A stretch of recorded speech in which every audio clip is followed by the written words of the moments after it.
పశ్చిమ గోదావరి జిల్లా తణుకు గ్రామం నుండి యానం ప్రాంతానికి వచ్చిన 7 యువకుల్లో కొందరు గల్లంతయ్యారు.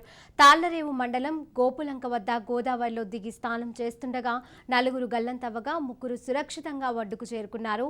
తిరుమల రవితేజ, పెండ్యాల బాలాజీ, హన్మకొండ కార్తిక్, ముద్దన పనేంద్రి గణేష్ గల్లంతయ్యారు. సురక్షితంగా బయటపడిన యువకులు నేదూరి బాను డ్రైవర్గా పనిచేస్తున్నాడు.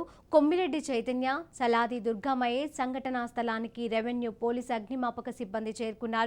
3 పడవలపై గోదావరిలో గాలింపు చర్యలు చేపట్టారు.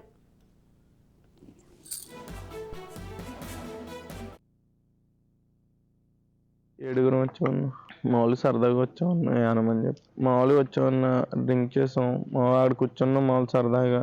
మామూలు స్నానం చేస్తాకని చెప్పి దిగారు. 3 దిగారు, మామూలు స్నానం చేస్తున్నారు. ఇంకా అబ్బాయి ఏమో మామూలుగా పరిగెట్టుకుంటూ వెళ్ళి దూకేసాడు. లోతు లేదేమో, అది లోతుంది. ఇంకొక 3 కాపాడదాకని చెప్పి వాళ్ళు స్నానం చేసి వాళ్ళు పక్క నుండి వెళ్ళారు. వాళ్ళు కూడా వెళ్ళిపోయారు.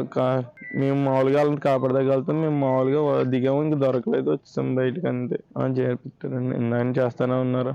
స్టూడెంట్స్ 4 స్టూడెంట్స్ చేయితో తణుకు 7 వచ్చామన్నా. మామూలు